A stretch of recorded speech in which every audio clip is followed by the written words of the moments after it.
Hello everyone, welcome back to 3 Deviations. So in today's video we're going to be covering sigma notation and the properties of sigma notation. So if you remember, on the last video we talked about the area problem and how we could take sums over rectangles of those areas to get the area under the curve and then taking that limit. And we remember that being a bit clunky, and one way that we can clear things up a little bit is by introducing a new notation that's going to make things look a little bit more simple. Unfortunately, the math of that isn't going to get any more simple until we plug in some integral calculus, which is exactly what we'll do in the next video. So this video should hopefully be a review of sigma notation and properties. If you're feeling pretty good on sigma notation and properties, head on over to the next video and we'll introduce the definite integral right on the spot there. But if you are still looking for a little bit of a review of sigma notation and their properties, then stay around here and we will cover that in great detail today. So sigma notation works in a way that we can consolidate what usually is quite a lot to write. So what sigma notation basically says is I take this Greek letter sigma, and it's really a big letter that we have in the Greek alphabet, and basically says that, hey, if I have a sequence a sub I, and I'm going to have terms at each I, then, and I want to sum them, let's say from a value I equals 1 to n, then I'm going to be left with a sub 1 plus all the way up to a sub n, as you see down there. Now, I could do the same thing in discrete amounts that might be helpful. So say I want to take the sigma, or the sum from I equals 2 to 5 of a sub I. That's just going to be equal to a sub 2 plus a sub 3 plus a sub 4 plus a sub 5. But doesn't this sigma just look a lot more professional, and quite frankly, it's a lot easier to write than this whole sum? And of course, if we're getting to indiscrete amounts, then we really don't want to write this guy, so that's when this sigma notation comes in handy.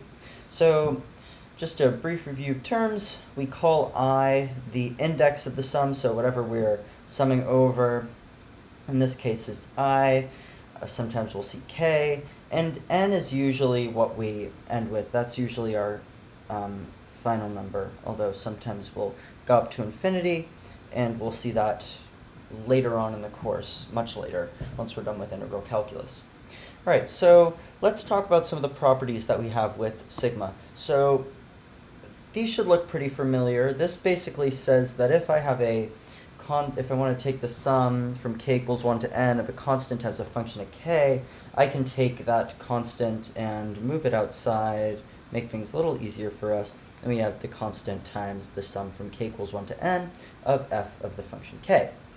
All right, so we can also separate this by addition and subtraction. So if I have the sum from k equals 1 to n of f of x plus or minus g of x, then I can rewrite that as the sum from k equals 1 to n of f of x plus or minus the sum from k equals 1 to n of g of x. So I can separate this guy, and that can make things a little bit easier for us. And of course we can go on if I have function h of x or j of x, whatever you want to use, and you can keep on going out there. So those are the main properties of sigma.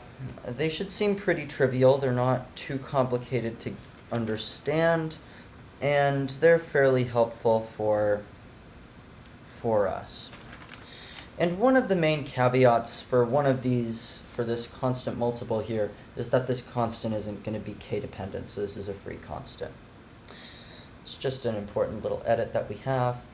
All right, now we can cover some of the important sums that I'm hoping that you learned in pre-calculus, but this is just something we should go over before we jump into some Riemann sums in the next video. So if I'm taking the sum from k equals 1 to n of k, then that's just going to be 1 plus 2 plus 3 plus 4, so on and so forth, all the way to n. And that can be rewritten as n times n plus 1 over 2. And we can keep going. We can try k squared, so we're taking the sum from k equals 1 to n of k squared. That's 1 squared plus 2 squared, so on and so forth. That's going to give us n times n plus 1 times 2n plus 1 over 6. we actually used this in the last video to evaluate a limit, which was pretty helpful. And that would have been fairly hard to derive had we not known that. Probably would have taken a little bit more time. And of course, we can keep on going. We can try the sum from k equals 1 to n of k cubed. And that's going to be 1 cubed plus 2 cubed plus 3 cubed plus 4 cubed, so on and so forth. And that's going to give us n times n plus 1 over 2 quantity to the second power. So these are some nice formulas that's pretty nice to keep in the back of your head. Might be useful later, might not be useful later. Here's another one just for kicks here. We can just write one more property here. So say I want to take the sum from k equals 1 to n just of 1, then that's going to be n, because I'm summing 1 up n times, so that's going to be n, right? So that's just another easy property that we can cover. All right, so now that we've covered some of the important properties, important formulas, and just how sigma works in general, we can finally use this to actually define the definite integral. So we touched on this last time, but it was a bit more clunky with the notation. So we can represent the area under the curve as the limit as n approaches infinity of the sum from I equals 1 to n of f of x sub I times delta x. And then we use this nice 3-bar equal sign to define the definite integral. What this is saying is, if I have my graph here and I have my curve and I want to find the area here, I basically sum an infinite number of little rectangles here, and that's going to find me the area under the curve from an interval, on an interval.